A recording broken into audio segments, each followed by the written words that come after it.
4 de la tarde con 3 minutos. Gracias por continuar con nosotros. Pues si usted tiene todavía la intención de aprovechar estos descuentos anunciados por este convenio entre el gobierno del estado y el Colegio de Notarios, se acabó el mes de septiembre, pero no se ha acabado esta posibilidad de estar al día con un documento tan importante como es el testamento. Por eso agradezco mucho.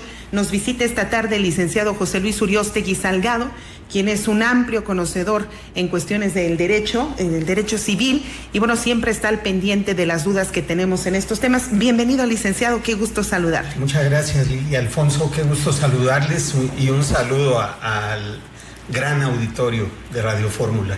Muchas gracias, José Luis. Qué placer acompañarte también aquí en esta mesa de trabajo. Pues empezamos justamente con esta ampliación que se logra en varios estados de la República gracias a los convenios entre autoridades estatales y colegios de notarios, licenciado. Sí, mira, este tema fue una preocupación del gobierno federal con los notarios hace años y se instrumentó septiembre como el mes del testamento. Y ha permitido que mucha gente que no tenía la cultura de hacer este tipo de actos jurídicos, por el costo que representa, ahora al disminuirlo al 50% se facilite y permita que cualquier persona que desee acudir a la notaría a realizar lo que se denomina última voluntad se plasme en una escritura pública que va a servir para que la gente que ha sido reconocida como heredera por el testador tenga una transmisión de los bienes más amable y menos costosa. Además de las facilidades de pagar menos por este trámite que desde luego nos puede ahorrar muchísimos dolores de cabeza e incluso desunión familiar, licenciado, existe también la posibilidad de tener otras garantías porque se han hecho modificaciones. Ahora hablamos de un testamento público, por ejemplo, que es una figura muy interesante en términos legales. Sí, cómo no, mira, nuestro código familiar todavía contempla varios tipos de testamento, pero ya no se realizan el marítimo, el hológrafo, el privado, el que tiene pues más accesibilidad y menos requisitos es el testamento público abierto que otorga la persona titular de los derechos o bienes, o aunque no tenga bienes, puede otorgar un testamento ante notario.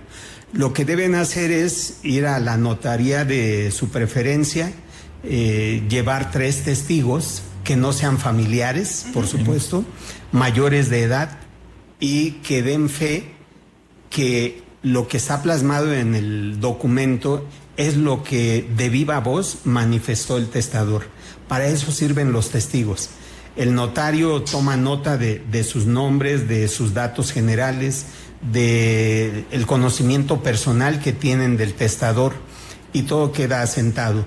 El notario debe dar fe que la persona que está otorgando el testamento está en pleno uso de sus facultades mentales. Aquí no entra el tema de la física porque puede alguna persona con algún tipo de discapacidad de todas maneras otorgarlo, pero sí debe estar en pleno uso de sus facultades mentales. José Luis, llegan a darse situaciones en las cuales desaparece una persona, o no sé, desde el punto de vista estrictamente legal cuál sea la denominación a este caso, pero alguien que por alguna circunstancia no es localizado y puede pasar el tiempo de manera indefinida, y si no hubiere un testamento específico sobre el patrimonio que haya podido dejar esta persona al momento de su desaparición, ¿qué es lo que procede? Mira, primero les doy una información. Hay una sucesión legítima, testamentaria o intestamentaria. La testamentaria, lo comentamos, es cuando la persona acude ante un notario y redacta un testamento ante la fe del notario público, con la presencia de 3 testigos, y dispone de sus bienes o de la mayoría de sus bienes. En el otro caso es una persona que fallece, que no otorga testamento y que tienen que acudir los familiares ante un juez a seguir un juicio sucesorio intestamentario. En ambos casos, la sucesión se abre con la defunción del testador. Lo que tú preguntas, y me parece sumamente importante e interesante, es ¿qué pasa cuando una persona deja de ser vista pero no tenemos noticia de que haya fallecido? Nuestro código familiar establece la figura de la presunción, bueno, de la declaración de ausencia. Okay. Para que esto suceda, deben transcurrir 3 años mínimo de que no se tenga noticia de la persona. Es decir, partamos de una fecha concreta. El 1 de abril del 2014 no sabemos de X persona. Ya transcurrieron a este momento 5 años. Bueno, los que se consideren con derecho a una herencia pueden acudir al juez a solicitar que éste declare la ausencia.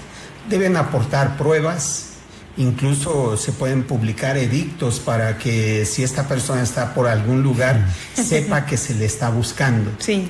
Si no comparece, si no hay datos que prueben que está con vida, entonces el juez declara la ausencia y puede llevarse a cabo el procedimiento de la sucesión testamentaria o intestamentaria. Interesante la figura, muchos los desconocemos y como decía al principio el licenciado José Luis Uriostegui, culturalmente los mexicanos, aunque nos jactamos mucho de reírnos de la muerte y celebrarla año con año, la realidad es que no tenemos una cultura de dejar las cosas en orden y de acercarnos y conocer todas las modalidades que puede tener un documento de esta naturaleza. Fíjate, algo que es cultural de todos los mexicanos es que pensamos que vamos a otorgar un testamento porque ya estamos en las últimas, y no es así. Afortunadamente, aunque le llamemos la última voluntad, esa última voluntad puede ser modificada cuantas veces queramos. Si yo otorgué un testamento hace 10 años y mis circunstancias cambiaron, puedo modificar mi testamento y dejar sin validez aquel. Y puedo cambiarlo cuantas veces yo considere necesario.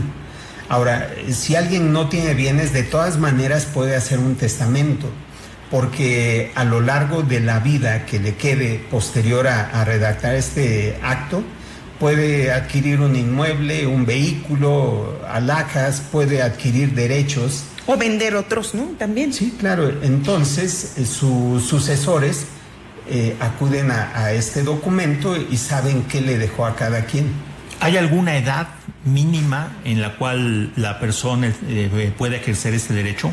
Mira, se está asumiendo desde los 16 años porque puedan tener ya en ese momento un patrimonio visible. Normalmente se redacta a partir de los 18 años, cuando puedes realizar actos de disposición de tus derechos. Hablamos del ejercicio de tus facultades. Sí, pero nuestra ley permite que se emancipen los menores a partir de los 16 años. Así que a partir de esa edad puede otorgarse un testamento. Y otra pregunta que se me viene a la mente, que incluso ahorita es tema de un debate mediático. ¿Qué pasa cuando entran terceros y pueden o no modificar el testamento? A veces se dan situaciones así un poco extrañas, como el caso de este famosísimo cantante José José. Están peleando los hijos por el cuerpo, el cadáver del artista, pero de fondo también trasciende que hay disputas precisamente por el tema de la herencia. Entonces, ¿cómo saber si hubiera más de un testamento? Vamos a pensar en un escenario de esa naturaleza. Sí, puede ser. Mira, se ha avanzado mucho en este tema a nivel nacional y hay una base nacional de testamentos, un registro nacional de disposiciones testamentarias que puede consultar cualquier entidad federativa a través de sus áreas respectivas, como es el Registro Público de la Propiedad o puede ser el Archivo General de Notarías. Cuando se inicia un juicio ante un notario o ante un juez, disculpen la expresión, cuando se inicia un procedimiento, los notarios no llevan juicios. Un procedimiento testamentario o un juicio sucesorio testamentario o intestamentario ante un juez, ambos tienen la obligación de pedir al registro público y al archivo de notarías un informe para ver si existe alguna disposición testamentaria. Y estos a su vez pueden acudir a este registro nacional y aportarle los datos al juez en el sentido de si hay algún testamento o no hay ninguno. Si alguien tiene un testamento y lo presenta y es de fecha anterior y la autoridad dice que hay uno con fecha posterior, el posterior es el que elimina al anterior. Así que el más nuevo es el que debe tomarse en cuenta. Ahora, las personas que son mencionadas en el testamento son los que tienen derecho a heredar. Si hay bienes que no forman parte de lo testado, se abre una sucesión intestamentaria. Puede ocurrir ambas. Las personas que no dejaron testamento entran a la sucesión legítima, sí, y es donde los familiares más cercanos son los que tienen derecho. Por ejemplo, los padres, los hijos, la cónyuge o el cónyuge o hermanos. Los parientes que son más cercanos excluyen a los más lejanos. Si hay hijos, no entran hermanos, no entran primos, no entran tíos. De acuerdo. Muy interesante. Y por último, para cerrar, licenciado José Luis, tenemos entendido que cualquier duda debe ser resuelta por los notarios, sí, sin cobrar honorarios, ¿verdad? Sí. Esto es muy importante que la gente lo tenga presente. Sí, así es. El notario tiene la obligación de aclarar todas las dudas que tengan sobre la disposición de los bienes. Y en su caso, el testador y los testigos, bueno, deberán tomar nota de todo lo que el notario les ha informado, y los testigos deben guardar silencio sobre lo que estuvieron viendo, escuchando, y el testador podrá informarle a su familia si dejó el testamento, dónde lo puso, o puede no decirles nada y reservarles la sorpresa hasta el final. Ok. son temas complicados, pero de verdad, si tiene la oportunidad. Y bueno, aprovechando los descuentos, todavía quedan 30 días para aprovechar este descuento y este convenio que tienen en las autoridades estatales con el Colegio de Notarios. Así es. No nos queda más que agradecer su visita, licenciado. Muchas gracias. Yo con gusto estaré aquí cuantas veces me inviten. Nosotros encantados. Y gracias por compartirnos ese conocimiento, porque pareciera un tema simple, pero realmente tiene muchas aristas y muchos detalles especiales. Un gusto. Y ojalá antes de que acabe el mes, bueno, podamos volver a platicar con usted. Claro. Despedimos así esta conversación con el licenciado José Luis Uriostegui Salgado. Hacemos una pausa muy breve.